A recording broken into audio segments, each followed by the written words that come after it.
Selamat malam semuanya. Di sini kami dari kelompok 6 ingin mempresentasikan final project yang telah kami buat.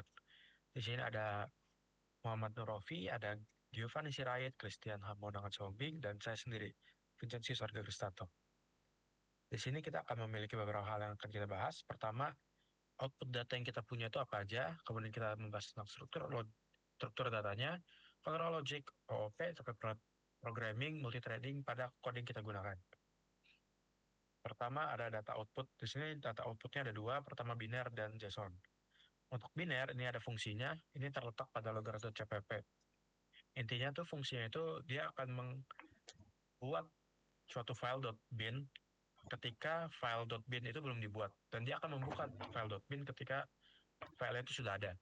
Nah, file ini akan mencatat data-data yang didapatkan dari klien seperti ID-nya yang mana, ID-nya berapa, perubahannya berapa, levelnya berapa. Kemudian fungsi ini akan dipanggil di main CPP, ya, di mana ini kode yang berada pada handle client. Jadi dia akan setiap menghandle client, dia akan mencatat perubahan level itu. Untuk tipe ini, kita akan mencatat semua setiap perubahan atau setiap data yang ada. Hal ini dikarenakan tipe file yang bentuk biner sehingga memungkinkan untuk data yang lebih sedikit dalam penyimpanannya, serta kemudahan dalam pembacaan bagi mesin. Akan tetapi bagi manusia ini sulit dibaca. Oleh karena itu kita menambahkan sebuah file bernama JSON yang memudahkan manusia untuk membacanya. Nah, di sini ada fungsinya. Fungsinya seperti ini, dia mencatat ID, level, dan timestamp-nya atau perubahan waktunya. Nah, ini dipanggil di main CPP juga di lokasi yang sama dengan yang sebelumnya. Akan tetapi di sini dia ditambahkan suatu kondisi. Dia hanya akan dicatat atau level air itu hanya akan dicatat di tipe JSON ketika dia menyentuh level kritikalnya. Kemudian kita memiliki struktur data.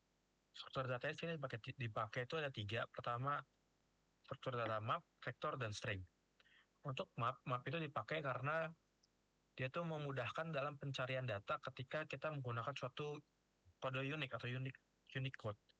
Nah, dalam hal ini kode unik itu adalah ID-nya yang berupa string. Jadi dengan ID string ini, karena itu berbeda-beda, itu unik setiap kliennya, jadi dia memudahkan untuk mencari data-data dari klien-klien tertentu.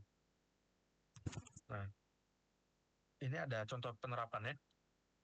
Intinya di sini ada tangki level, ini ada sekumpulan map, di mana pencariannya itu adalah ID-nya atau stringnya untuk mengambil levelnya. Kemudian kita menggunakan vektor. Vektor ini kita gunakan karena dia memiliki kelebihan di mana dia akan sangat cepat atau dia akan cepat mencari data ketika itu berurutan. Nah, seperti di sini kita ada urutannya. Jadi pertama tangki pertama, tangki kedua, tangki ketiga, dan tangki keempat hingga tangki kelima itu kan bersifat urut sehingga dia lebih mudah dalam mengeluarkan datanya. Kemudian kita menggunakan bentuk string itu supaya kita bisa mendapatkan kode-kode unik. Maksudnya karena kalau string itu kan pasti berbeda-beda ya setiap ininya. Jadi dia bakal unik dan bisa digunakan pada map. Oke, selanjutnya itu ada control logic. Jadi intinya itu control logic ini merupakan file yang berfungsi untuk menentukan apakah kondisi tank ini berada pada batas minimal atau batas maksimum.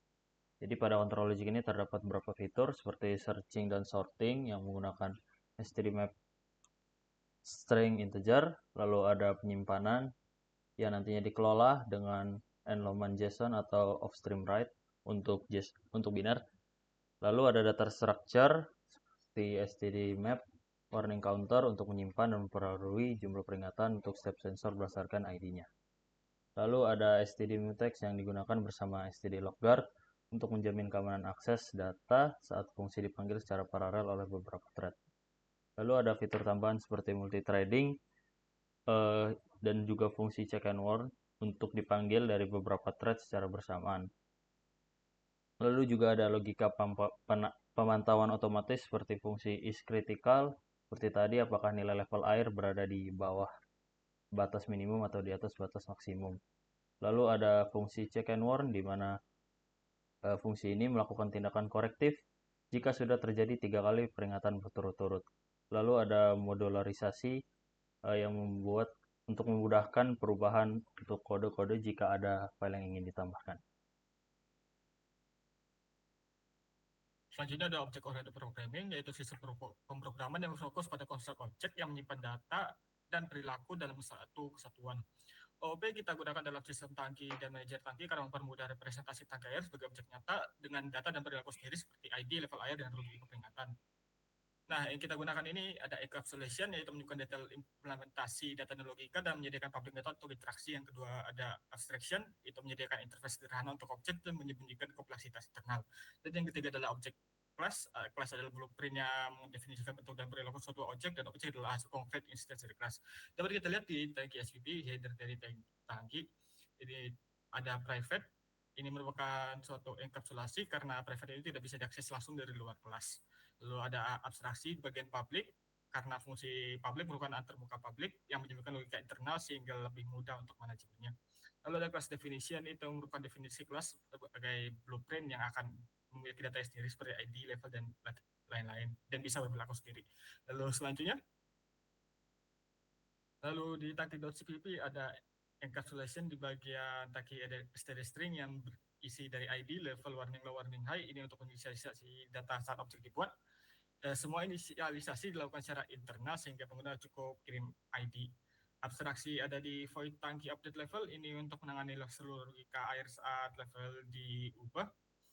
Object behavior ada di bool tangki is under min atau void tangki control debit, ini untuk menunjukkan perilaku atau aksi dari objek tangki. Selanjutnya ada manager tangki.hit ICP header private, ini masuk enkapsulasi dengan daftar tangki menyimpan semua tangki yang aktif. Dengan mutex digunakan untuk mengunci akses ke map saat banyak thread yang modifikasinya. Class definition, ada class manager tangki, ini untuk objek manager yang menyimpan dan mengatur banyak objek tangki. Dan abstraction public sebagai antarmuka publik untuk pengguna. Manager tangki.cpp ada encapsulation sama thread safety di std log guard untuk thread safe programming, dan yang terakhir ada abstraksi, itu bagian void manager tangki, perbaharui tangki, sehingga pemanggil tidak perlu tahu apakah tangki baru dibuat atau bagaimana update level bekerja, mereka hanya fokus di mana akan memperbaharui level tangki ini. Selanjutnya ada fitur socket programming, di mana untuk di sisi kliennya beberapa thread dibuat untuk mensimulasikan 5 tangki air. Nah, masing-masing thread ini mengirimkan data level air dengan format ID level secara berkala ke server melalui IP dan port yang telah ditentukan. Untuk mengontrol frekuensi pengiriman, setiap thread diberikan jeda selama 3 detik menggunakan sleep for chrono. Sementara itu untuk di sisi servernya, soket dibuat dan dibind ke port yang sama, lalu mendengarkan koneksi klien. Setiap koneksi yang masuk diproses di thread terpisah menggunakan fungsi handle client yang membaca data, mengisahkannya menjadi ID dan level air, lalu memperbarui informasi dalam map bersama. Dengan struktur ini, server mampu menangani banyak klien secara bersama dan memantau data tangki secara real time. Next. Kemudian yang terakhir ada fitur multithreading, di mana program mengimport thread dan mutex dari standar library C++ yang digunakan untuk membuat thread baru dan mengelola sinkronisasi data. Kemudian dideklarasikan sebuah objek std_mutex bersama data mutex yang berfungsi untuk mengamankan akses ke data bersama, yaitu peta tangki levels yang menyimpan informasi level dari masing-masing tangki. Nah, untuk mencegah race condition saat data bersama diakses oleh beberapa thread sekaligus, digunakan std logguard std_mutex yang secara otomatis mengunci dan membuka mutex selama proses penulisan data berlangsung. Dan sekian kita akan mencoba melakukan kode test run. Jadi di sini kita ada 2 file yang harus kita eksekusi. Pertama kita membuka servernya dulu. Dia akan meminta untuk menunggu connection dari klien. Kita buka klien, maka dia akan terhubung. Nah, di sini kita akan memasukkan besar perubahan air pada tangki yang mau kita atur sendiri, yaitu misalnya katakanlah sebesar 2. Maka pada sisi server, dia akan langsung menambah tangki kelima yang kita edit sendiri perubahan airnya, itu sejauh 2. Yang lainnya itu dia akan memiliki randomized number, yang dimana 2 pertama itu ketika nilainya true atau berada di dalam batasnya, dan yang 3 ke 4 itu dia ada di luar ambang batas, sehingga dia akan terus berubah hingga memasuki ambang batas dan hingga stabil.